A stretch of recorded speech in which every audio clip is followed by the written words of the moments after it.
Hello and welcome to TV3 and Sky Sport viewers to this is the highlights.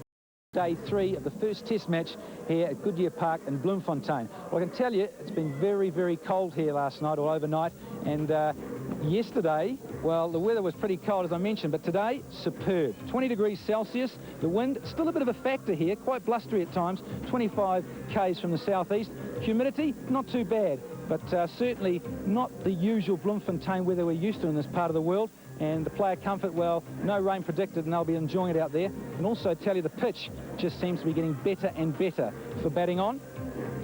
Well, first up, Spearman was the first to go. He got knocked over by Alan Donald, pretty fired up because he's looking for his 300th test wicket. That was number 298 for AD. Spearman, he was not out 14, but the next guy to go, Matthew Sinclair. Well, he wasn't too happy about it. He stood around that catch from Cullinan, felt it wasn't a catch, but upstairs, Rudy Kurtzen, he gave it out, and it definitely was out in the replay. He was out for one, gone to captain Shaun Pollock. Bowling, well, just not too many overs bowled, as you can see, but 27, 1 for 27 from the White Lightning, Alan Donald, and Shaun Pollock, the other one, take Sinclair. Well, 4-1-7 is the overall lead here for South Africa at that stage, and I tell you what, they needed to knuckle down New Zealand. Not an easy task when you're facing Donald and Pollock, Callis and co. So we're going to pick up the action now, where 4 runs have been added to the overnight score, and it is Shaun Pollock bowling to Craig Spearman. Driven, nice full-length delivery, and Spearman the opportunity to get his first runs of the morning. Pollock has certainly decided that it's best policy rather to be accurate and then just use the odd burst of energy for a quicker bouncer perhaps, or when he's striving for a Yorker.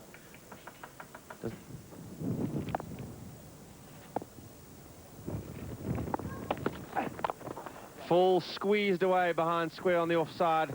The outfield's quickened up since yesterday, and this will just be dipping up to the fence before. Handy boundary for Stephen Fleming.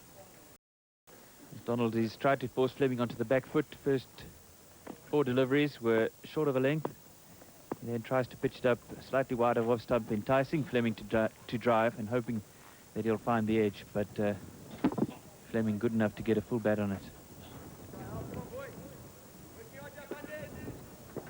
Very full, just the width that was Donald's undoing, and neatly played by Fleming, using the pace, getting it behind square for 4.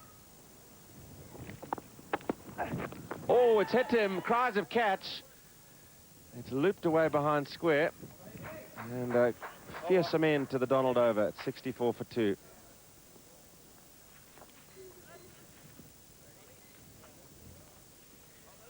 Yes, he's looking at his forearm, Fleming, and that was a nasty delivery from Donald. Bowling round the wicket, as a left-hander, you've got nowhere to go. And it's always a sign that there's extra pace there when the batsman really hasn't been able to make up his mind to get underneath the ball.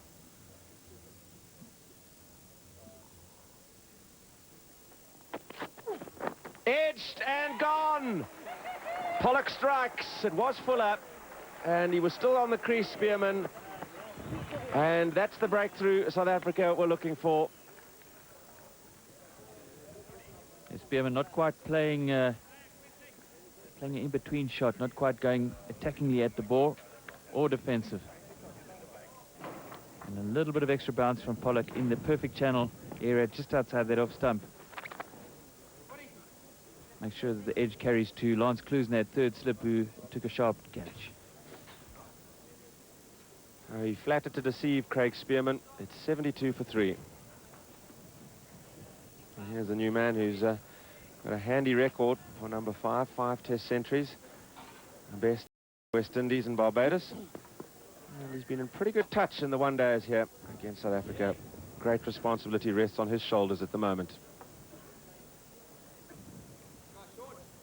It really put South Africa well on top, that second Pollock wicket. And once again, his line and length is impeccable. Spearman just looking to force it. He played a couple of very good shots straight to mid-off earlier, and that time Lance Klusener doing the job at the third slip. Good sharp catch it was too.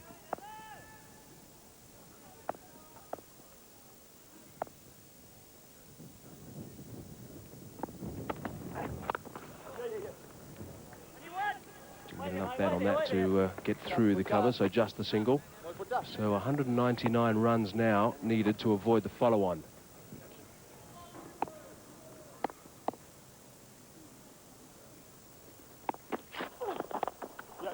Good shot. Just behind square on the leg side. Wrong line from Pollock. Probably the first time in this innings, basically. But anyway, Fleming's got for 4.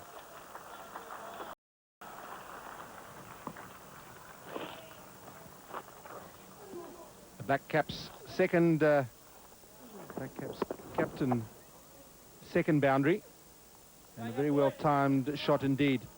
Little flick of the wrists, didn't hit it very hard. It's a very good shot. Really playing nicely, Stephen Fleming, at the moment. In tune. I was just going to say a chance of running for here, but no need to. Yeah, that was well timed. Just striking through the line of the ball. Not a bad delivery again from Pollock. He's gone for a couple of boundaries this over from deliveries that weren't either too short or had too much width, but the New Zealand captain has played some seriously attacking shots. Really positive stuff from goodish deliveries. He's got that away. It's a very good shot, actually, in the end. He looked like he was a little bit uncomfortable for a while, but got enough bat on that to get himself a boundary off the first ball of the over. Nathan Astle certainly looked uncomfortable. I think this just hurried on to him a little bit quicker than he expected, and well, it ended up for 4, but Donald won't be minded at all. He takes his head away, and I think, Mr. Astle, you might expect a few more of these.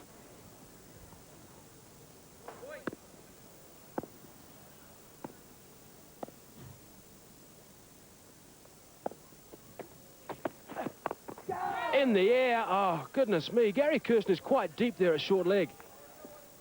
I actually noticed before that ball that he is quite deep, of course, when you're at short leg and the track is not providing all that much bounce and fire. I think you've got to be a bit closer. Yeah, and I think it was a fair way away from him. It was pretty high in front of him there, just out of reach. And he anticipated quite well to Gary Kirsten, but the reason for anticipating it well was he had a bit of time. It was short and wide. Oh, it's a very good shot through extra cover. Certainly wasn't a half volley. And he's put that away for another boundary. That's a fine shot. Also brings up the 100.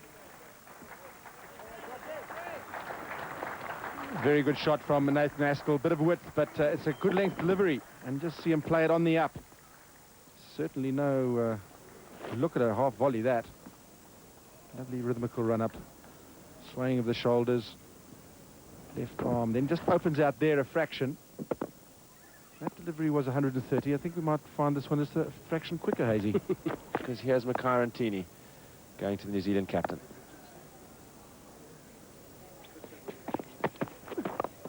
Clipped away in the air, speeding out forward a square for 4.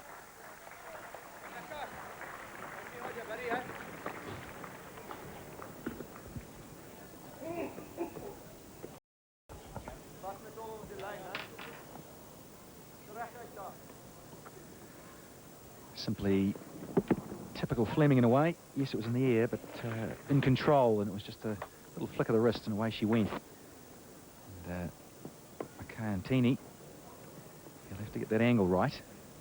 2 slips in a gully supporting him. Pollock will demand a lot from this young man.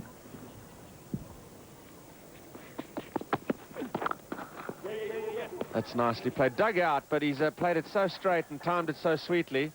If he pushes hard, he can pick up 3 here. Pollock, the chaser. 3 it is. Good running.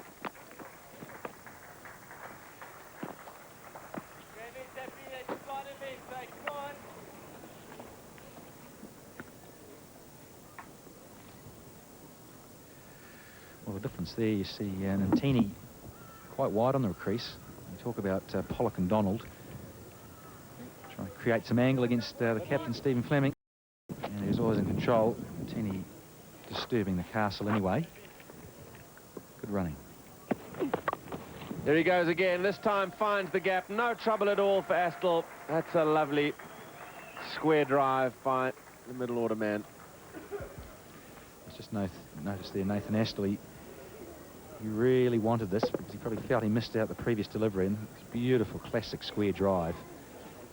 Once again, Tini slightly over-pitched. I'm talking about how these conditions are superb, and the margin for error now is even less than the previous 2 days. Lovely stroke. Good shot from the stump cam here. Great conditions.